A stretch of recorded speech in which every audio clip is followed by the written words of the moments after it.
하나님은 우리 앞에 펼쳐져 있는 모든 장벽을 뛰어넘도록 우리를 예배 자리로 부르셨습니다.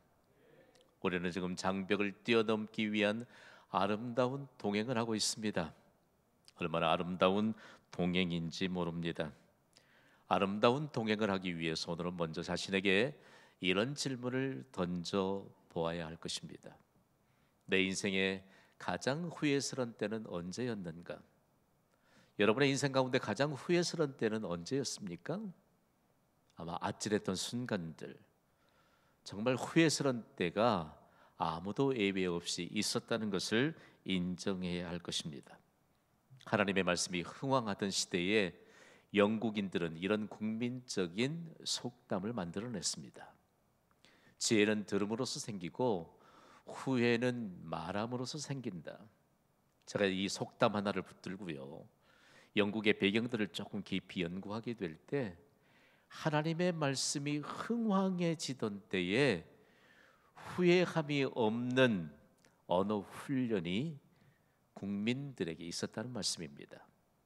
여러분, 우리가 말함으로 후회가 생긴다는 것 좀 쉽게 아마 인정하고 긍정하게 될 것입니다.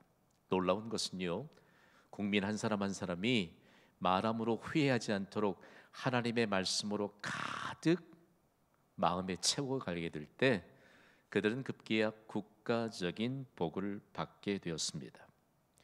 영국이 사용했던 영어, 사실상 소수의 사람들이 사용했던 언어 아닙니까? 영국인들이 국가적인 복을 받은 것 가운데 여러 가지가 있습니다만 저는 언어에 관한 내용들을 그냥 간과할 수가 없더라고요. 소수의 사람들이 사용했던 언어가 국제적인 언어가 됐거든요. 후회하지 마는 말을 어떻게 우리가 훈련하게 될 것인가?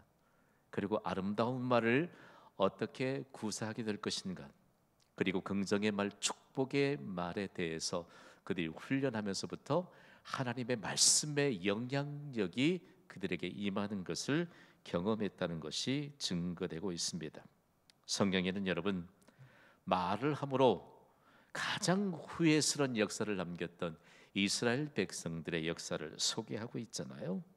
이스라엘 백성들에게 가장 후회스러운 때는 언제였을까요? 지난 주일에 민수기 14장에 가데스 바네아에서 있었던 사건 우리가 함께 기억했습니다.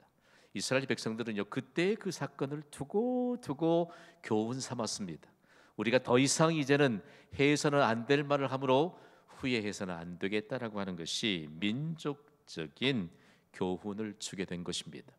이 사건으로 인해서 38년을 더하는 광야의 생활을 하게 됐잖아요. 혹독한 훈련의 과정을 겪어야 했는데 바로 하나님이 언어 훈련을 시키셨던 과정이었습니다.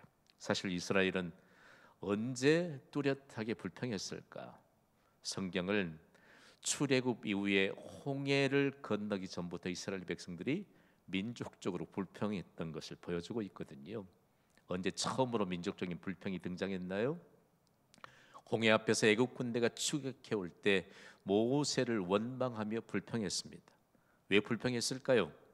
그들이 진퇴양난, 결코 앞으로도 뒤로도 도구로 옆으로도 갈 수 없는 이런 상황 가운데 갇힌 바 되었는데 앞에는 지금 홍해가 펼쳐지면서 출렁이는 바다, 소망이 그쳤다고 생각했기 때문입니다. 그런데 하나님은 이스라엘 백성들을 출애굽시킬 때 당대 최강대국이었던 애굽에는 많은 신무기들이 있었습니다. 그리고 막강한 군사력이 있었습니다. 바로가 여호와 하나님에 대한 말씀을 듣고 그리고 하나님의 경고의 말씀을 들었지만 한판 겨뤄보자라고 하는 것으로 최신 무기와 그리고 군사력을 앞세우고 있었거든요. 여러분, 퀴즈 하나 할까요?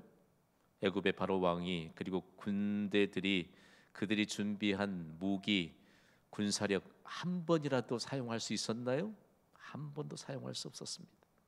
하나님께는 하나님만이 가질 수 있는 무기가 있었는데 그 세상 어떤 강력한 무기 그리고 군사력도 감당할 수 없었죠. 기적이었습니다. 10가지 재앙, 그리고 그런 기적 가운데서 이스라엘 백성들 애굽에서 해방시켰는데 바다가 출렁이는 그 홍해 앞에서 불평했어요. 왜냐하면 바다 밑에 마른 육지 같은 자기 백성이 안전하게 건너야 될 길을 예비하신 하나님을 믿지 않았기 때문입니다. 다음으로 언제 이스라엘 백성들이 불평했나요? 마라에서 쓴 물로 인해서 불평했습니다. 사흘 동안 마실 물을 찾았는데 찾지 못했습니다. 그런데 겨우 찾았는데 어떤 물을 찾았지요? 쓴 물을 찾았습니다. 마실 수가 없어요. 그랬더니 불평했습니다. 하나님이 그 쓴 물을 어떻게 했나요? 단물로 바꿔주셨습니다. 하나님이 이 시대에도 여전히 쓴 물을 단물로 바꿔주시는 전능자이심을 믿습니다. 그래서 쓴 물을 단물로 바꿔주시는 전능자이신 하나님을 믿지 못했기 때문에 불평했습니다. 다음으로는요, 신광야에서 양식 때문에 불평했습니다. 먹을 것이 없거든요.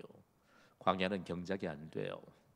그러니까 오늘 먹을 것, 내일 먹을 것, 도무지 양식에 대해서 보장되지 않는 그런 막막한 현실 앞에서 그들은 불평했습니다.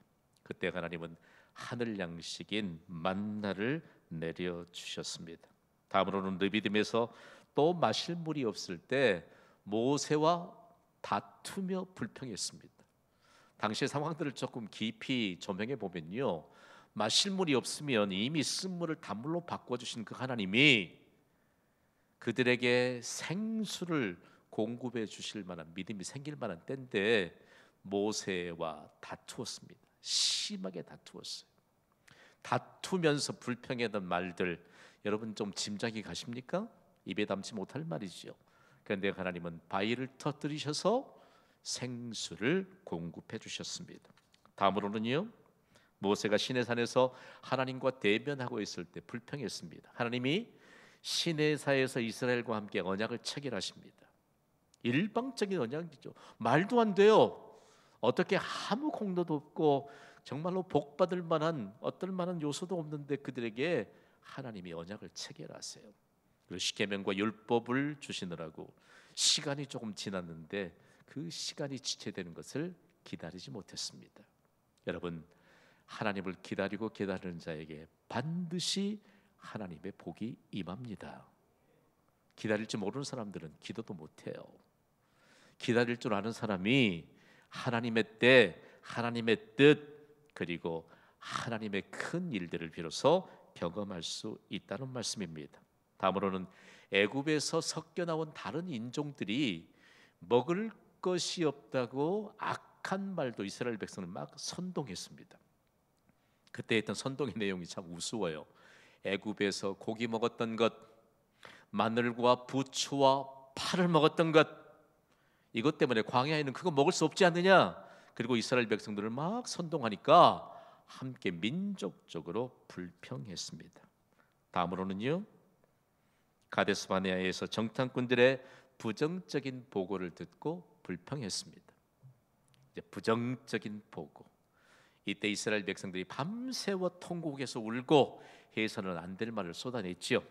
하나님의 계획도 필요 없다. 우리는 하나님 세상으로 다시 돌아가는 것이 낫겠다라고 말할 때 하나님은 민족적으로 가장 후회스러운 때로 기억하게 하시고 여기에서부터 38년 동안 이미 지나온 광야 생활 2년에 38년을 더해서 광야에서 혹독한 훈련을 거치게 하셨습니다. 이때에 비로소 38년이 더해진 광야 생활의 종지부를 찍고 광야에서 40년을 지내오던 때에 모세가 약속의 땅 가나안에 들어가게 될 출애굽 2세들을 향해 선포하고 있습니다. 그곳이 바로 모압 평지였는데 성경이 기록하고 있는 신광야입니다. 우리말에는 시내산으로 가는, 홍해를 건너서 시내산으로 가는 시내 광야가 있는 그곳을 또 신광야라고 번역하고 있고, 가데스 바네아에서부터 가나안 땅에 이르는 과정에 있었던 광야도 신광야로 번역하고 있습니다. 근데 구약의 원문인 히브리어는 시내산에 가기 위한 과정까지의 거기에 있는 신광야는 신광야요. 가데스 바네아에서 약속의 땅 가나안을 향해 가는 그 과정에 있는 광야는 미드바르 친, 바로 친광야입니다. 히브리어로 보면 명확하게 구별하고 있습니다. 이곳에서 대부분 광야 생활을 했던 이스라엘 백성들이었습니다. 혹독한 훈련의 과정이지요. 그렇다면 이곳에서 요단강을 건너기 직전 가나안 땅에 들어가기 전 출애굽 2세대들에게 모세가 선포했던 말씀의 주된 내용이 뭐였을까요? 우리 함께 정리된 내용을 함께 읽어볼까요? 시작. 모세가 선포한 말씀은 출애굽 2세대가 약속의 땅을 눈앞에 둔 모압 경계에서 하나님과 제2 언약을 체결하고 받은 율법입니다. 여러분 좀 어렵지만 어렵지 않게 생각하도록 제가 조금 정리를 좀 해보았습니다. 중요한 내용인데요. 이 말씀이 바로 신명기입니다. 그럼 신명기가 과연 어떤 책인가를 먼저 기억해야 될 것인데, 다음 세대들이 전혀 다른 문화권에서 살게 되게 될 때 너희가 어떻게 살아야 될 것인가 라고 하는 것을 모세가 다시 그들에게 선포한 내용입니다. 신명기를 일컬어서 여러 가지로 해석합니다만 등사본, 복사본이라는 것입니다. 모세가 시내산에서 받았던 율법을 다시 그들에게 선포하고 있는 말씀인데, 이것을 명확하게 해석하면 두 번째 법입니다. 1세대들에게 했던, 1세대들이 다 광야에서 죽게 됐잖아요. 40년 동안에. 그리고 두 번째 법을 받고 출애굽 2세대들이 이제는 약속의 땅 가나안으로 들어가야 합니다. 제가 신명기를 연구하다가 참 놀라운 사실 하나를 발견했는데, 신명기는 구약의 책들 가운데 율법의 정신과 취지를 가장 체계적으로 그리고 적절하게 강조하고 있습니다. 그래서 별명을 붙였는데 구약의 맥박입니다. 여러분 진맥 한번 당해본 적이 있나요? 아니면 해보신 적이 있나요? 한번 해보세요. 여기다가 뛰죠. 맥박이 뛴다고요. 구약의 맥박인 신명기를 통해서 이스라엘 백성들에게 구체적으로 신앙의 맥박이 뛰게 하시는 하나님의 역사의 과정입니다. 오늘 신명기 말씀 앞에 선 우리 모두가 이제는 구약의 맥박인 신명기를 통해서 신앙의 맥박이 뛰는 것을 경험해야 합니다. 우리에게 신앙의 맥박이 뛰면 모든 장벽 뛰어넘게 되는 승리를 선언하게 될 줄 믿습니다. 신앙의 맥박을 뛰게 하는 모세의 메시지는 무엇일까요? 신명기를 통해서 모세가 확신을 가지고 선포하는데, 약속의 땅 가나안을 정복하게 될 것을 확신하면서 선포하고 있습니다. 대단히 중요해요. 여러분 제가 선포하는 말씀에 확신이 좀 담겨 있습니까? 그러면 가정에서도 한번 아멘으로 화답해 보실래요? 약속의 땅 가나안은 반드시 우리가 정복할 수 있다. 우리 앞에 펼쳐진 모든 현실의 장벽 반드시 뛰어넘어 승리하게 될 줄 믿습니다. 확신을 가지고 출애굽 2세대들에게 모세가 선포하고 있습니다. 다음으로는 가나안 정복 전쟁을 승리로 마칠 수 있는 근거가 도대체 무엇이냐? 그는 너희의 노력도 아니요, 너희의 수고도 아니요, 너희의 능력도 아니요, 오직 하나님이시라는 사실입니다. 그러므로 하나님의 말씀에 순종해야 된다. 신명기서를 읽다 보면 하나님의 말씀에 순종해야 될 것을 얼마나 강조하고 있는지 모릅니다. 여러분 순종하니까 그들이 짓지도 아니한 성을 차지하고 그들이 짓지도 아니한 집을 차지하며 살잖아요. 가슴이 두근두근 거려요. 그동안 이동 천막에서 살았던 사람들이 이제는 그들이 짓지 않은 튼실한 집에 살게 되는 것, 얼마나 가슴이 뛰었을까요? 신명기에는 핵심이 있습니다. 신명기를 펼치면 핵심이 다가오는 다름이 아닌 하나님은 자기 백성을 위해 기적을 베푸시는 전능자시라는 사실입니다.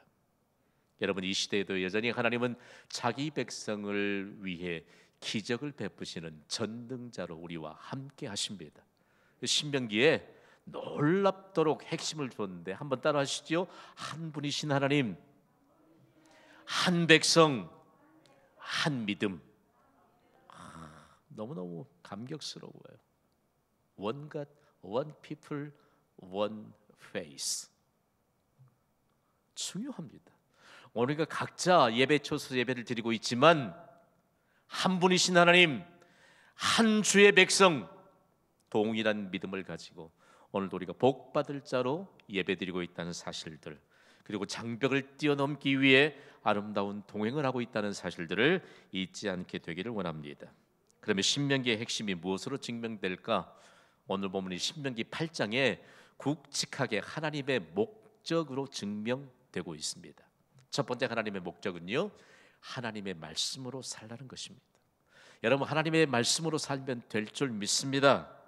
오늘 본문이 신명기 8장 3절에 하나님의 목적을 분명하게 기록하고 있는데 우리 힘있게 읽습니다. 시작. 너를 낮추시며 너를 줄이게 하시며 또 너를 알지 못하며 내 조상들도 알지 못하던 만나를 내게 먹이신 것은 사람이 떡으로만 사는 것이 아니요 여호와의 입에서 나오는 모든 말씀으로 사는 줄을 내가 알게 하려 하심이니라. 아멘. 인류를 향한 중대한 하나님의 명령이죠. 광야는 사람이 아무것도 할 수 없는 곳입니다. 아무리 열심히 있어도 농사 지을 수 없는 곳이에요. 수확도 거둘 수 없는 곳입니다. 그런데 이때에 하나님이 비상식량을 내려주셨는데 하늘로부터 양식을 내려주셨습니다. 그것이 뭐지요? 만나입니다. 만나는요, 인류 역사상 전무후무한 종합 영양식입니다. 다이어트할 걱정이 필요 없는 것이에요. 그리고 모든 연령대에 고루고루 필요한 모든 영양분을 다 거기에 담아서 하나님이 공급하신 양식입니다. 만약에 오늘 이런 양식이 있다면 불티나게 팔릴 것입니다. 없어요. 만나를 40년 동안 주신 목적이 도대체 무엇일까? 함께 선포하시죠. 하나님의 말씀으로 살라. 만나 곧 하나님의 말씀이라는 것이죠. 종합 영양식. 그러면 하나님께서 비상시에 내려주신 양식인 만나. 이스라엘 백성들이 전혀 경험해 보지 못한 광야를 경험하잖아요. 양식이 없어서 걱정이 태산 같은데 이른 아침에 하늘로부터 지면에 가득 채워진 처음 본 양식들이 가득합니다. 이거를 집어들고 이것이 도대체 무엇이지? 이것이 뭘까? 이것이 뭐야? 민족적으로 묻는데 이것이 바로 만후, 이것이 점차적으로 만나로 굳어졌습니다. 이것이 뭐라는 것이죠? 이것이 뭐지요? 만나예요. 만나가 뭐지요? 하나님의 말씀입니다. 그렇다면 만나를 통해서 하나님은 하나님의 말씀대로 살도록 몇 년을 훈련시켰지요? 40년을 훈련시켰습니다. 그럼 만나에 대해서 우리가 좀 알아야 되는데 만나는 언제 내렸지요? 이른 아침에 내렸습니다. 이른 아침에 만나를 땅에 내려두셨는데 햇빛이 뜨거워지기 전에 만나를 거둬야 했습니다. 햇빛이 떠올라서 뜨거워지면 만나는 다 사라지고 맙니다. 힘센 사람들이 힘 자랑하느라고 많이 거뒀어요. 힘이 없는 사람들은 힘이 부족하니까 덜 거뒀지요. 참 놀라운 것은요, 각기 장막에 돌아와서 2.3m 되는 오멜이라고 하는 이런 도량형 기구에 취해봤는데 모두 다 똑같아요. 하나님은 모두에게 공평하게 은혜를 주시는 전능자이심을 믿습니다. 계속적으로 훈련시키는 것이죠. 그러면서 하나님의 말씀 앞에서 얼마나 공평하게 살아가는가를 계속적으로 훈련하셨습니다. 다음으로 만나는 날마다 거두어야 했습니다. 무엇이 문제일까? 양식이 없잖아요. 하루 먹으면 내일 아침에 만나가 안 내리면 어떡할까? 염려가 생기는 사람들이 욕심을 내서 좀 거두어두고 좀 남겨놨습니다. 내일 아침에 만나 안 내리면 내일 먹으려고. 그랬더니 그 다음날 아침에 보니까 벌레가 생겨서 다 부패해서 먹을 수가 없어요. 매일매일 만나를 거두도록 하셨습니다. 그런데 하나님을 만나서 하나님을 충분히 영접하고 쉼을 얻는 안식일 전날엔 몇 배를 거두게 하셨지요? 2배를 거두게 하셨습니다. 그런데 그날만큼은 남겨두었던 만나에 벌레도 생기지 않았습니다. 이것이 바로 오늘 살아가는 우리에게 주시는 강력한 하나님의 교훈입니다. 오늘 우리는 주일에 하나님께 예배드리고 영혼의 쉼을 얻고 있습니다. 주일 성수는요, 그리스도인에게 생명입니다. 생명이에요.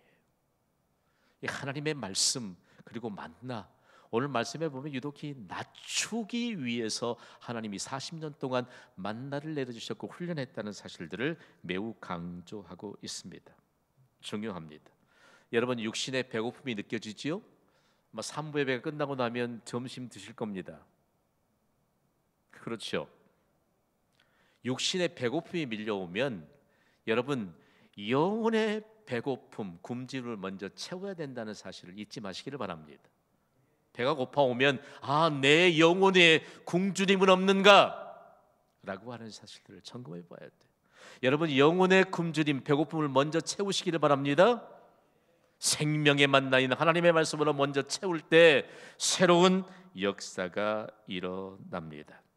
하나님이 이제 출애굽 2세대들에게 약속의 땅 가나안으로 들어가기 위해 목적을 담아두신 두 번째 목적은 뭘까? 하나님이 보호하신다는 사실입니다. 하나님은 여전히 우리를 보호하시는 전능자이신 줄 믿습니다. 광야는 사람이 살 수 없어요. 살 수 없어요. 두 가지만 봐도 살 수가 없어요. 태양이 떠오르게 되면 태양이 뜨겁게 장렬합니다. 그 뜨거운 태양빛을 견딜 사람이 없어요.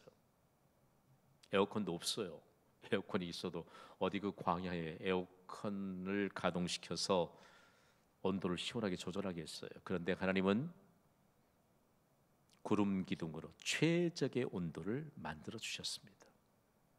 놀라운 사실이에요. 요즘 좀 뜨거우면 어때요?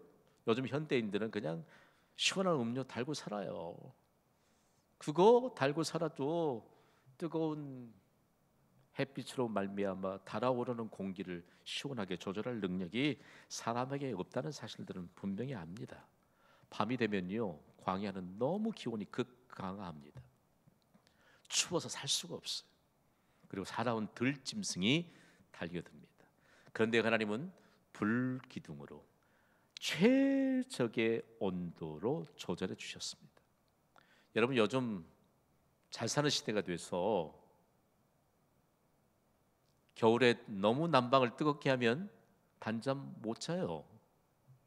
근데 시편 기자가 언급했던 내용, 단잠이라고 하는 것은요, 하나님이 광야 생활 40년 동안에 낮이고 밤이고 간에 최적의 온도로 조절해 주셨다.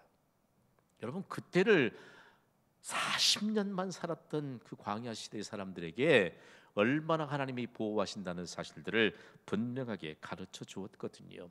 대단히 중요한 것은 하나님의 보호하심이 무엇으로 이루어졌느냐? 하나님의 공급하심으로예요. 유대인의 역사는 하나님이 보호하신다, 보호자 되시는 하나님, 거기에 반드시 함께 같이 이해됐던 것이 공급자 되시는 하나님이라는 말씀입니다. 우리 함께 선포합시다. 하나님은 보호자이십니다. 하나님은 공급자이십니다. 믿고 하나님을 의지하시기를 주님의 이름으로 축복합니다. 이 40년 동안에 민족적인 매우 긍정적인 교훈이 세워지게 되었거든요. 다름이 아닌 3대가 하나님 앞에 서는 민족이 되었습니다. 이 대목에 보면 너무 참 기대가 되고, 우리에게도 이 시대를 살아가는 우리에게서 3대가 세대 차이 없이 살아온 민족에 관한 중요한 표지 하나를 가질 수 있습니다. 여러분, 가정에 자녀들과의 세대 차이가 있다고 너무 걱정하지 마시고 하나님의 보호하심 아래서 3대가 세대 차이 없이 하나님 앞에 견고한 믿음을 가지고 축복의 증인들로 세워질 수 있는 은혜가 임하기를 주님의 이름으로 축복합니다. 그러면서 오늘 본문 4절에 보면 하나님이 어떻게 보호하셨을까 이렇게 기록하고 있거든요. 읽어봅시다. 시작. 이 40년 동안에 내 의복이 헤어지지 아니하였고 내 발이 부르트지 아니하였느니라. 아멘.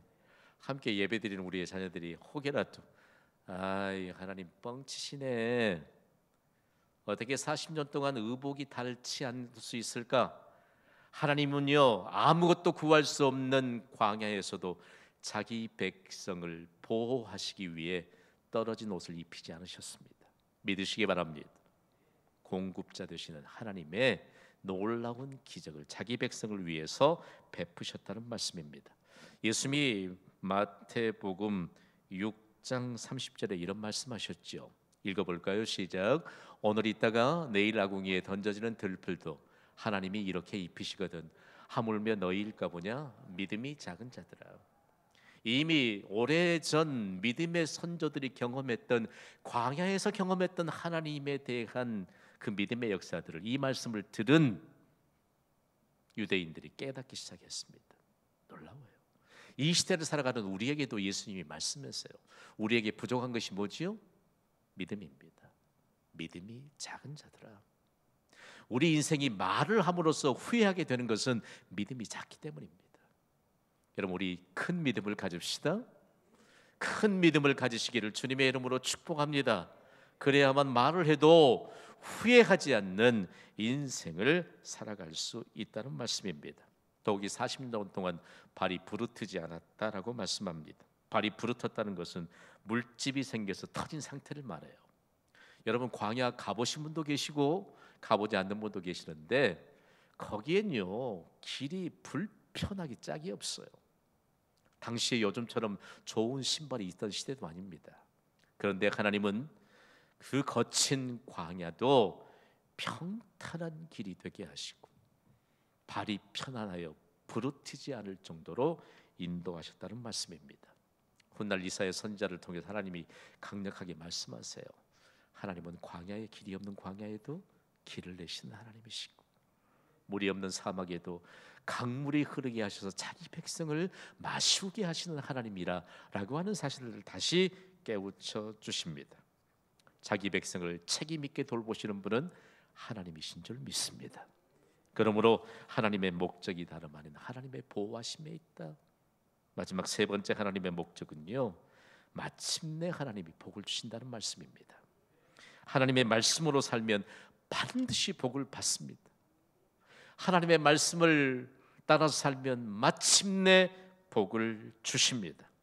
오늘 본문 16절 말씀을 확신을 가지고 함께 읽어보겠습니다. 시작. 내 조상들도 알지 못하던 만나를 광야에서 내게 먹이셨나니 이는 다 너를 낮추시며 너를 시험하사 마침내 내게 복을 주려 하심이었느니라. 아멘. 광야 생활 40년 동안의 이스라엘 백성들이 낮아지는 그 현장들을 하나님이 보셨습니다. 매일매일 만나를 거두면서 우리가 떡으로만 살 것이 아니요 하나님의 입으로 나오는 모든 말씀으로 살 것임이라. 아멘. 3대가 함께 세대 차이 없이 하나님의 말씀에 의지하여 매일매일 살아가는 그 모습을 하나님이 보셨습니다. 그리고 하나님 앞에서 낮아진 그들을 향해 마침내 복을 주셨다는 사실들을 다시 한번 기억하게 하십니다.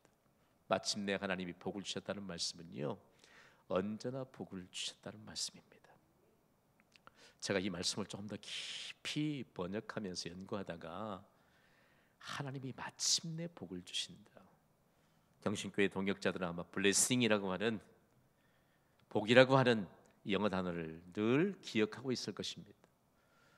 제가 마침내 복을 주신다는 말씀을 선포하면 여러분은 언제나 복을 주신다라고 선포해 주세요. 마침내 복을 주신다.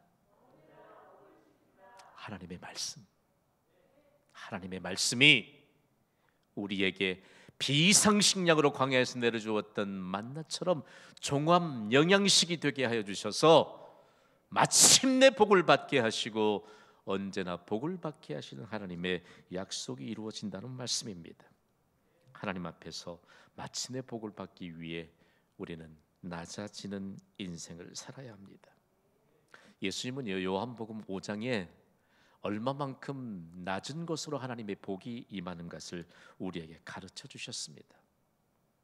하나님이 마침내 복을 주시는데 정말 뚜렷한 역사적인 현장을 성경이 소개하고 있거든요.